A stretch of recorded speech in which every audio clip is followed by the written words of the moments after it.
اللہ الذی لا الہ الا هو الملک القدوس السلام المؤمن المحیمن العزیز الجبار المتکبر سبحان اللہ عما یشرکون واللہ الخالق البارئ المصور له الاسماء الحسنى یسبح له ما فی السماوات والارض وهو العزیز الحکیم صدق اللہ العظیم.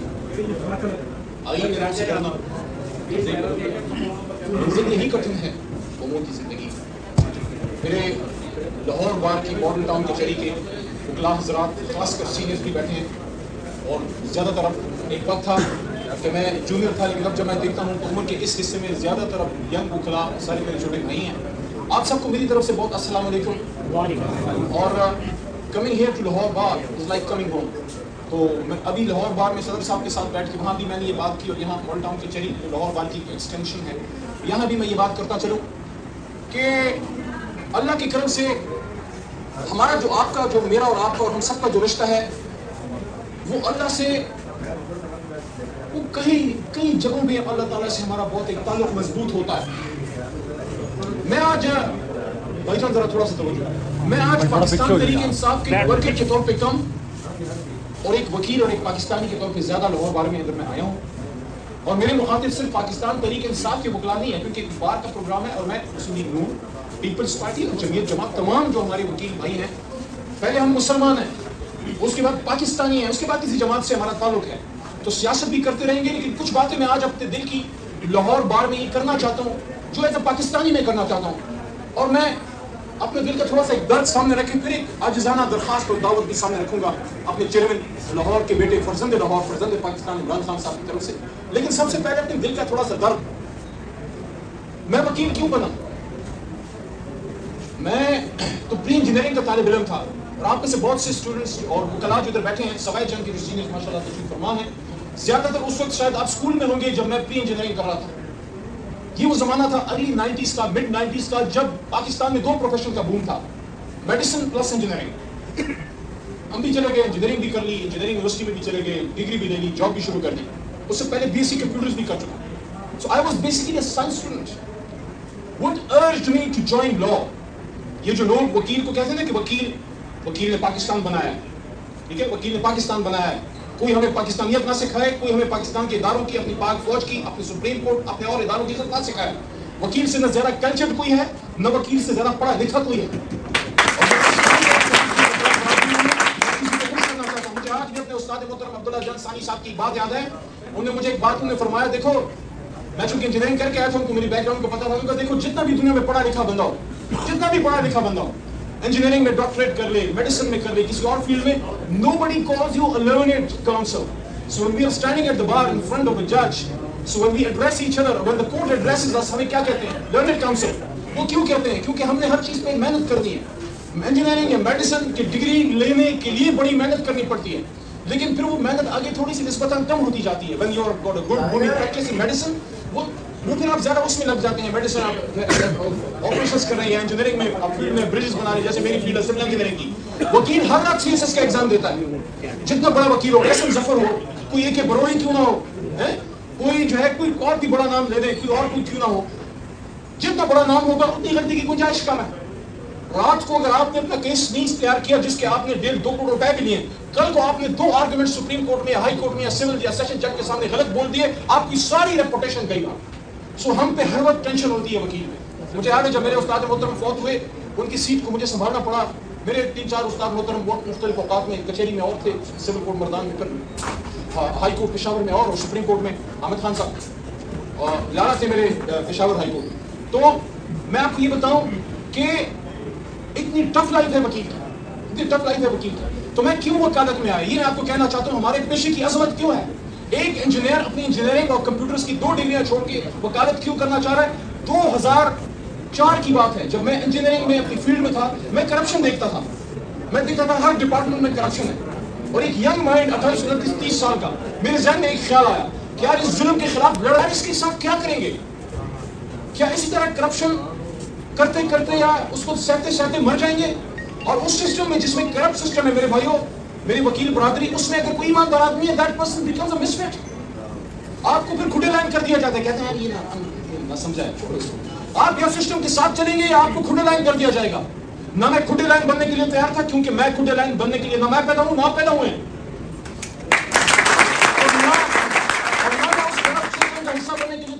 एन इंजीनियर, क्योंकि मेरे बदन में अल्हम्दुलिल्लाह मेरे बाप ने हलाल जो है चलाया।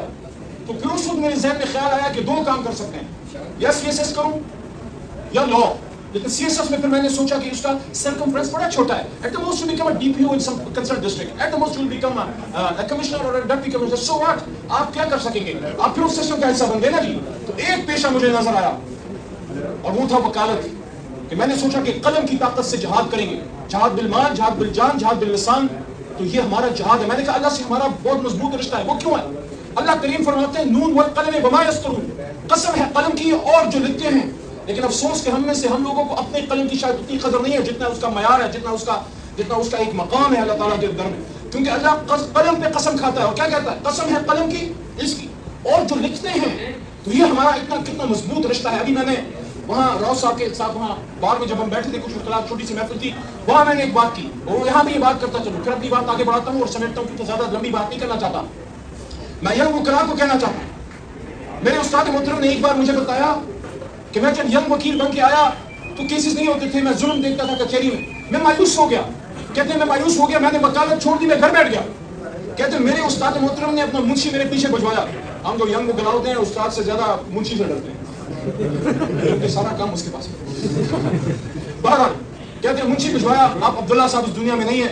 अब्दुल्ला जान सानी साहब कभी महफिल में बैठेंगे, मैं बताऊंगा वो कितना बड़ा आदमी था। आप अल्लाह से मांगे या अल्लाह इल्म भी दे और उस्ताद भी दे। हज़रत अली रज़ी अल्लाह ने फरमाया था ना कि या अल्लाह कि जिस शख्स ने मुझे एक लफ्ज़ सिखाया मैं उसका गुलाम। बाबुल इल्म क्या है? उस्ताद का ये मकाम है। अगर आपको अच्छा उस्ताद मिल गया, आप जन्नत की दरवाजे की चाबी आपके हाथ में है। अगर उस्ताद आपको अच्छा मिल गया, कभी बड़े चंबर के पीछे ना जाए, इंसान के पीछे जाए। उस्ताद कैसा है? तो वो मुझे कहा उन्होंने कि उन्होंने वकालत छोड़ दी, मुंशी साहब को भेजा गया उनके पीछे। उस्ताद ने बुलाया, हाँ भाई सानी उनका तखल्लुस था, हाँ भाई सानी वकालत क्यों छोड़ी? By the way, I think he was an orphan as well. He was a self-made man. तो उन्होंने कहा कि उस्ताद जी मैं तो यहाँ जुल्म देखता हूँ, मैं तो बड़ा कमजोर हूँ, मुझे नहीं लगता मैं कुछ कर पाऊंगा इस सिस्टम में। उन्होंने कहा देखो सानी बात सुनो मेरी, यहाँ मर्दान की बात मैं कर रहा हूँ, मर्दान कचहरी। कहते हैं यहाँ इस कचहरी में कोई गरीब आदमी आएगा, यहाँ इस कचहरी में कोई गरीब आदमी आएगा, उसका गिरबान खुला चाक होगा, उसके पैरों में जूते नहीं होंगे, उसके जेब में पैसे नहीं होंगे, उसका केस को इस वजह से भी लेने के लिए तैयार नहीं होगा कि पैसे नहीं है, बल्कि वो अपने इलाके किसी नवाब या खान के जुल्म का शिकार होगा, उस वजह से डर की वजह से कि उसका केस नहीं लेगा। मैंने कहा सानी तुम उसका केस लड़ना, तुम्हारे काले कोर्ट का हक अदा हो जाएगा। तो हमारे नाम में है वकील। अल्लाह के 100 नामों में जो मुझे अल्लाह ने तौफीक दी, 3 बार पार्लियामान के 100 नामों के नीचे जब मैंने वहाँ अल्लाह के वो 100 नाम अदा किए, उनमें लफ्ज़ वकील भी है, वकील। और अल्लाह के करम से हम वकीलों ने पाकिस्तान बनाया और कलम की ताकत से बनाया। कायद-ए-आज़म मोहम्मद अली जिन्ना was the man when he was 17-18 years old when he went to London to do his barristership in Lincoln's Inn. The only reason for which Qaid-e-Azam left Lincoln's Inn, Gray's Inn, Middle Temple, Inner Temple, and he joined Lincoln's Inn. The reason was कि उसके ऊपर क्या लिखा था? आप सबको पता है कि लिंकन इन के दरवाजे के ऊपर क्या लिखा था? मेरी अपनी भी यूनिवर्सिटी ऑफ लंदन की डिग्री है, उसमें लिखा था the greatest law giver in the world. The greatest law giver कौन है? मोहम्मद सल्लल्लाहु अलैहि वसल्लम। So the only reason that Quaid e Azam joined Lincoln's Inn was क्योंकि वो मोहम्मद सल्लल्लाहु अलैहि वसल्लम का नाम ऊपर था। ये आदमी इसमें बामुसम्मा था।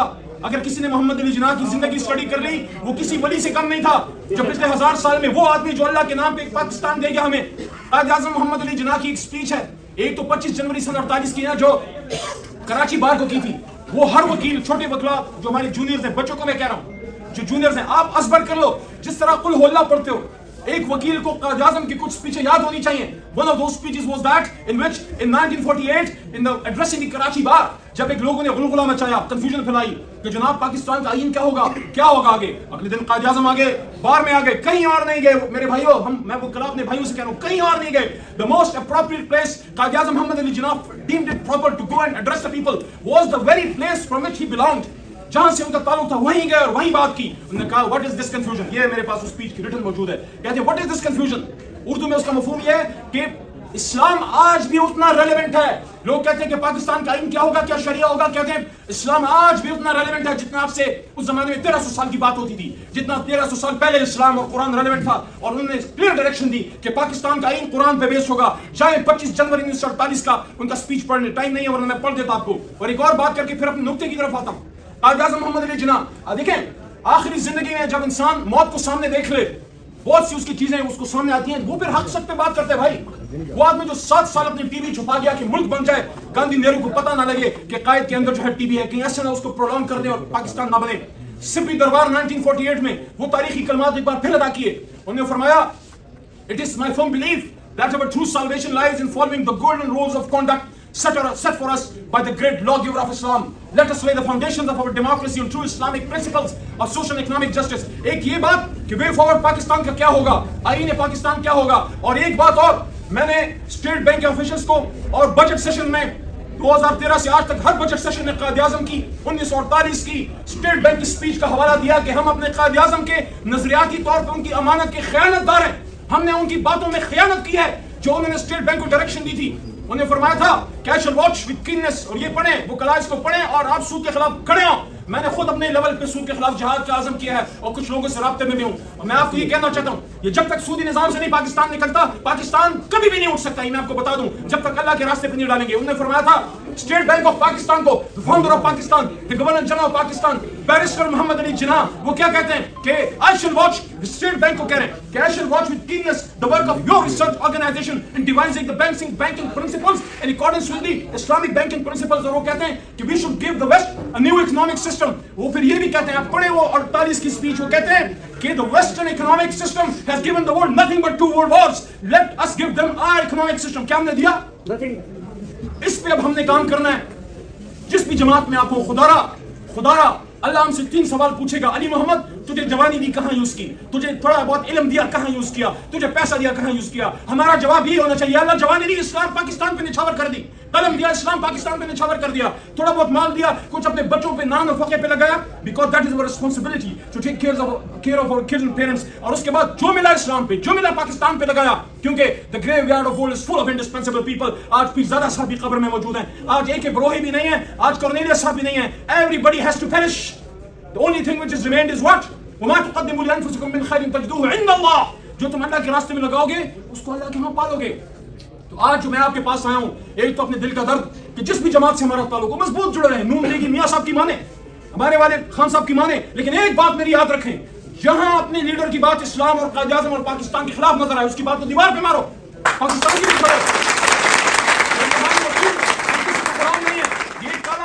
आजाद करता है, तेरे आजाद बंदों की। हमारे अपने मुफक्किर आजम कलंदर दरवेश क्या कहता है, शायर मशरिक क्या कहता है, तेरे आजाद बंदों की न ये दुनिया न वो दुनिया, यहाँ मरने की पाबंदी, वहां जीने की पाबंदी। तो इस बात पर मैं खत्म करता हूँ और फिर अपना अर्जी आपके सामने रखता हूँ कि कायद आज़म ने, मैं कायद आज़म को बहुत फॉलो करता हूँ, अपने बाप से ज्यादा उसकी रिस्पेक्ट करता हूँ, क्योंकि मेरे बाप ने सिर्फ मुझे पाला, कायद आज़म ने पूरे पाकिस्तान उम्मत मुस्लिम किया।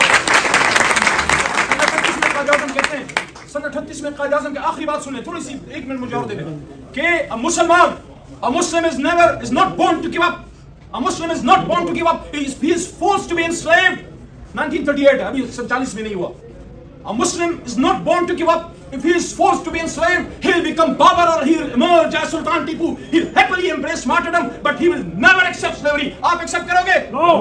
गुलामी आजादी, गुलामी आजादी, आजादी। तो भाई मेरी बात सुनो, मैं दिल से ये बात कर रहा हूँ, ये नून लीगियों को भी मेरी बात पहुंचा दो कि अगर ये साजिश शहबाज साहब के खिलाफ भी होती, शहबाज शरीफ साहब उस वक्त हमारे मुल्क के अपोजिशन लीडर थे, अगर अमेरिका से शहबाज साहब के खिलाफ डिक्टेशन आती, अली मोहम्मद उधर फिर खड़ा होता।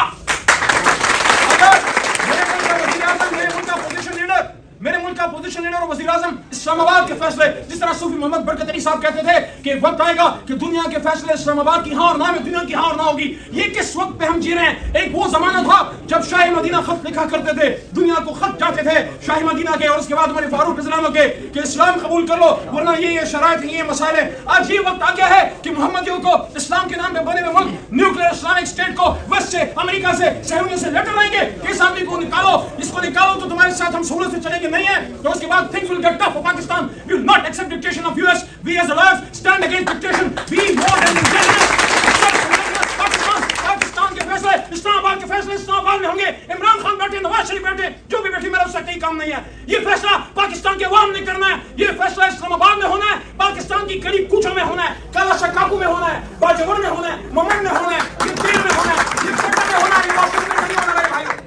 इसलिए मैं ये कह रहा हूँ कि इंशाअल्लाह वो खिला पाकिस्तान का हरावल दस्ता है और जब इमरान खान साहब दोबारा वज़ीर आज़म इंशाअल्लाह बनते हैं, मैंने कल फैसलाबाद में भी ये बात की, परसों रात, आज लाहौर बार में यहाँ मॉडल टाउन में ये बात कर रहा हूँ अपने वकील भाइयों से।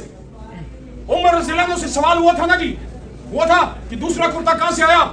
हम جو بھی آپ کا M N A M P A بنے, جو عہدیدار بنے, وزیر بنے, وزیر اعظم بنے, ہم سب سے پہلے جان لڑائیں گے پاکستان میں تحریک انصاف کی دوبارہ حکومت لانے کے لیے, ایک آزاد حقیقی پاکستان کے لیے. لیکن جب بن جائے گی حکومت, اپنے ایم پی اے, اپنے ایم این اے, اپنے وزیر, اپنے اس وزیر اعلیٰ, اس پہ شیر کی نظر رکھو. خاص کر وکیل کے گھر میں کہیں سے کھانا نہیں آتا, وکیل کے گھر میں خدائی روزی آتی ہے. وکیل مزدور ہے, وہ قلم کا مزدور ہے. وکیل حق بات کرتا ہے, سچ بات کرتا ہے, کہتا ہوں وہی بات, سمجھتا ہوں جسے حق. میں زہر حلال کو کبھی کہہ نہ سکا قند. اپنے بھی خفا مجھ سے ہیں, بیگانے بھی ناخوش. اپنے بھی خفا مجھ سے ہیں, بیگانے بھی ناخوش. میں زہر حلال کو کبھی کہہ نہ سکا قند. کہتا ہوں وہی بات, سمجھتا ہوں جسے حق. تو انشاءاللہ کل 1 بجے ہمارا ایک کنونشن ہے, lawyers convention, and I invite all members of bar. جس بھی جماعت سے ہو آپ آئیں. آپ کے ملک کا ایک فرزند, ایک بیٹا آپ سے دل کی کچھ باتیں کرے گا. کوئی سخت بات کر جائے بھائیو, برداشت کر جانا. کوئی پیاری بات کر جائے, سپورٹ کر جانا. اگر سپورٹ نہیں کرنا, کوئی بات نہیں, سن لینا, اس کی صدا سن لینا. وہ اس زمانے کا ایک ملنگ ہے, وہ کھڑا ہو گیا ہے, اس کو اپنی جان کی پرواہ نہیں ہے, وہ اس ملک کے لیے کر رہا ہے. اور کسی اور کو بتانے کی ضرورت نہیں. مردان سے علی محمد خان آ کے لاہوریوں کو نہیں بتا سکتا, نہ بتانا چاہیے. لاہور کو پتا ہے فرزند لاہور عمران خان کون ہے اور اس کا مقصد کیا ہے, اور کس لیے مینار پاکستان کے نیچے بار بار اس قوم کے بچوں کو جمع کرتا ہے. میں جتنی عزت مجھے لاہور بار سے ملی ہے, میرے دوستوں سے ملی ہے, اس میں تحریک انصاف کے بھی جماعت کے بھی لوگ تھے, لیکن اور بھی جماعتوں کے جو دوستوں نے مجھے برداشت کیا, مجھے ویلکم کیا, مجھے عزت دی. میں آپ کو یہ سمجھتا ہوں, یہ آپ نے مجھے نہیں, اپنے اس کالے کوٹ کو جو ہے عزت دی ہے. میں آپ کے وکیل بھائی ہوں, اور میں یہ سوچتا ہوں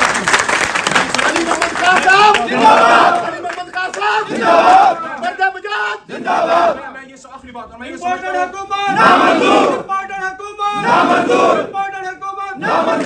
یہ سمجھتا ہوں کہ اس رات جب میں اکیلا وہاں کھڑا تھا, میں اکیلا نہیں تھا. یہ وہ کالے کوٹ کی علم کی طاقت ہے جو آپ کو آزاد کرتی ہے.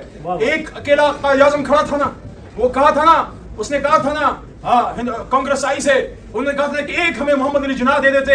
پوری کانگریس میں ایک محمد علی جناح ہوتا تو کبھی سوال ہی نہیں پیدا ہوتا کہ پاکستان بن جاتا. محمد Ali Jinnah one man army تھا. اور ایک وکیل جب پوری بڑی سپریم کورٹ کے 17 ججوں کے سامنے ایک وکیل بچہ کھڑا ہوتا ہے, وہ ریپرزینٹ کرتا ہے اس طاقت کو جو علم کی طاقت ہے. تو وکیل ہمیشہ آزاد رہتا ہے. تو آپ انشاءاللہ کل تشریف لائیں گے نا جی؟ انشاءاللہ. آج میں مردان بار میں نعرہ بھی پی ٹی آئی کا نہیں, میں پاکستان کا لگوا کے جاؤں گا. پاکستان زندہ باد, پاکستان زندہ باد. پاکستان کا مطلب کیا؟ لا الہ الا اللہ. پاکستان کا مطلب کیا؟ لا الہ الا اللہ. میرا رشتہ کیا؟ لا الہ الا اللہ. محمد رسول اللہ صلی اللہ علیہ وسلم. بہت شکریہ.